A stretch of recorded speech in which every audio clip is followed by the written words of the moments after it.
All right, Shalawam, Shalawam. First, I've given all glory, honor, and praises to YAHAWAH, Bahasham, YAHAWASHI, Bahasham, QADASH. Double honor to the apostles and the elders of the great millstone who rule well and teach well. And I say Shalawam to the hopeful elect and the Akim out there pushing this word and this truth into sincerity. All right, the title of this lesson today in this video is going to be Fighting Isolation. All right, and I have two videos here. This first one, we're not going to watch the whole thing. We're just going to catch the meat of it. And then I have a second one, and then we're going to do a breakdown, and then we're going to dig into the scriptures. All right, let's go.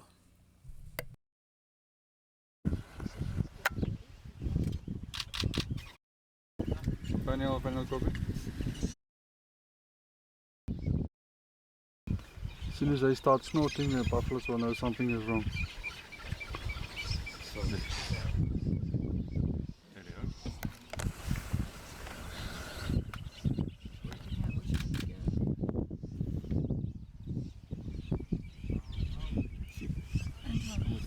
They don't know the lion.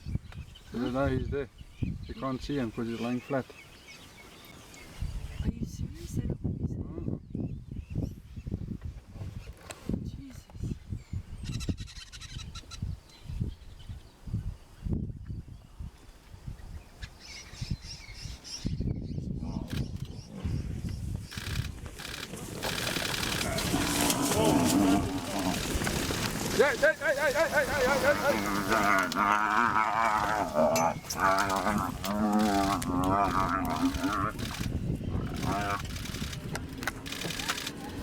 Just stand still.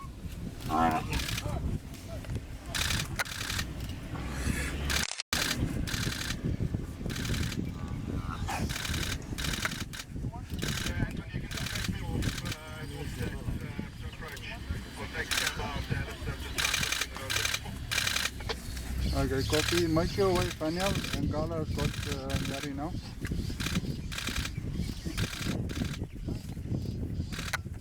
Keep making my way.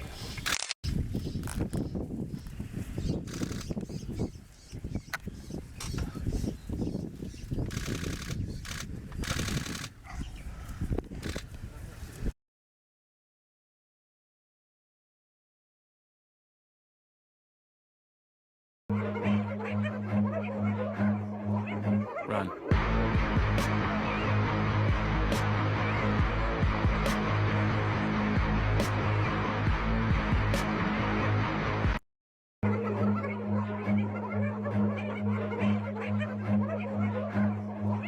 Run.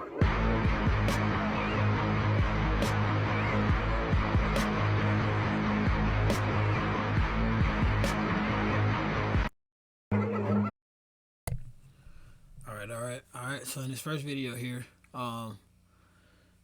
we can see that this lion, of course, was by himself. But the point of it is, he knew that he couldn't take down this whole herd of buffalo on his own. So what he did was, here, you can see he wasn't chasing after them. So like he wasn't chasing after the whole herd. He was looking for that one that he can corner off and isolate, you know, on his own. All right.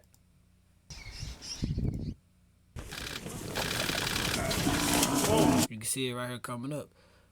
Everybody kept going one way. All he had to do was catch the straggler and isolate him from the herd. All right.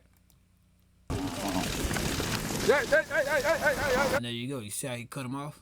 He cut him off from the herd right here. He isolated him. All right. It means without that herd, that buffalo is a whole lot weaker on his own. All right. Even with the size of that buffalo to the size of a lion. All right. And he didn't go with the herd. He started going off in his own direction. All right. So as you can see, when he isolated this buffalo, you know, that was his chance to strike. All right.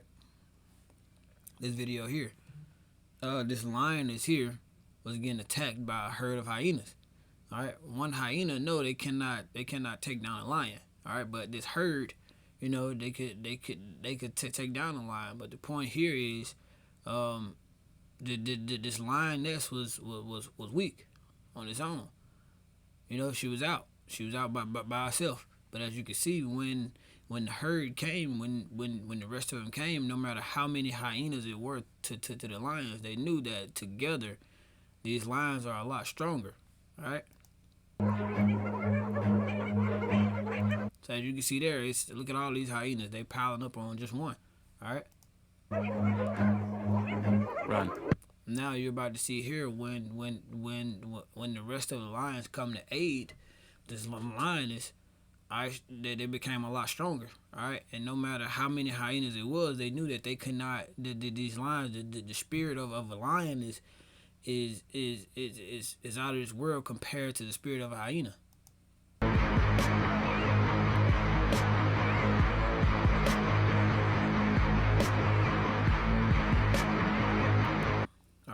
So I showed you those just to show you the importance of fighting isolation and not isolating yourself.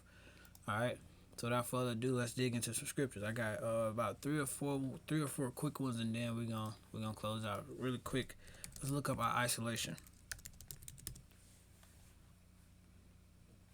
Isolation is to set apart, to detach, so as to make one alone, and that's what happened here.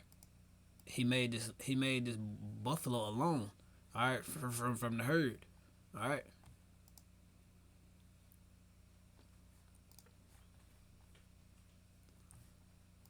All right, let's get Ecclesiastes. We're gonna get chapter 4, verses 9 through 12. I don't know why it don't work that way. Salakia. Ecclesiastes chapter 4, verses 9 through 12. And it reads, 2 are better than 1 because they have a good reward for their labor. Alright? Verse 10. For if they fall, one will lift up his fellow, but woe to him that is alone when he falleth, for he hath not anyone to help him up. Alright?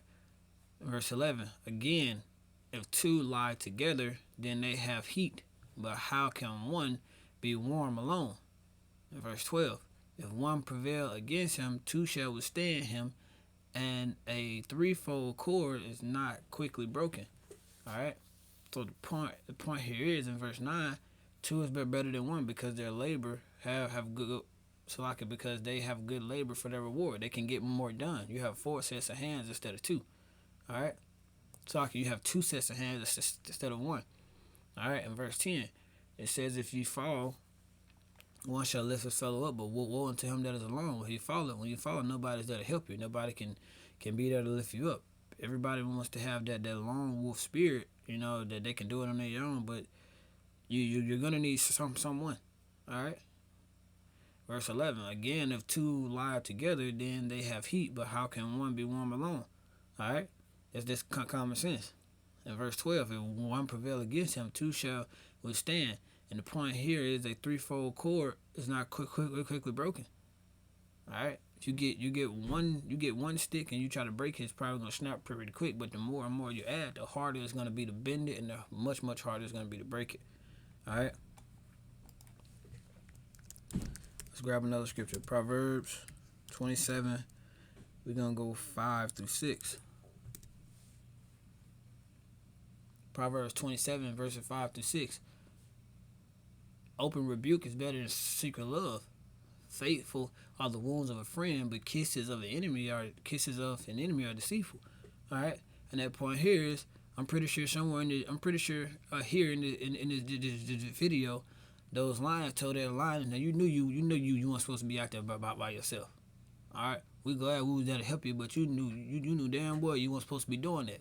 Those are faithful wounds of a friend because it comes with love and comes with the balance of charity and correction. That's what real love is. All right, and kisses of an enemy are deceitful. All right, you're not gonna know. I'm pretty sure nowhere that this line was thinking that, but the point of it is you would rather someone to be open and up front with you than to lie to you and be deceitful about a situation, and then you hit a wall. All right, let's get Proverbs. We're gonna stay in 27. Let's go down to 17. Iron sharpens. This is Proverbs chapter 27 and verse 17. Iron sharpens iron, so a man sharpens the counterpart, the countenance of his friend. All right. So iron sharpens iron. All right. That means we make each other stronger. All right.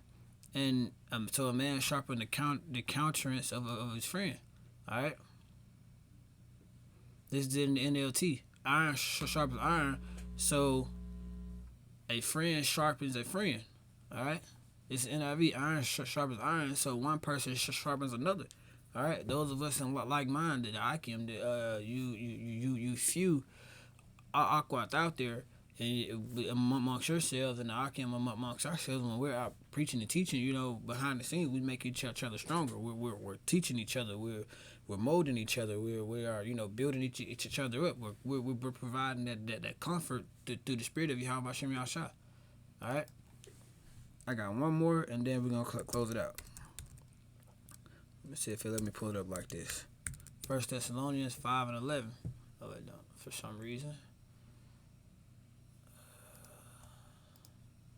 1 Thessalonians 5 and 11. All right. It says, "Wherefore comfort yourselves together, and edify one another, even as also you do." All right. So when we're together, we comfort ourselves together through edification, through the spirit of YAHAWASHI. You know, we're not out here convincing or persuading each other to do wrong. That goes into that, you know, the kiss of the enemy, because it's gonna sound good. It's gonna sound real pleasant. It's gonna sound really, you know, like it's not gonna be. It's not gonna be. There's not Salaka. There's not going to be any correction there. There's just going to be. It's going to sound real nice, all right. But when we comfort ourselves through edification, that spirit of YAHAWASHI, sometimes that open rebuke takes place. Sometimes you have to have have that wound, all right, because that wound allows you to heal, all right. So there's a pretty quick lesson today on fighting isolation. All right, I pray that you all are edified. Until again, I'm going to say Shalawam, YAHAWASHI, Bahasham, QADASH, Barak, Atham.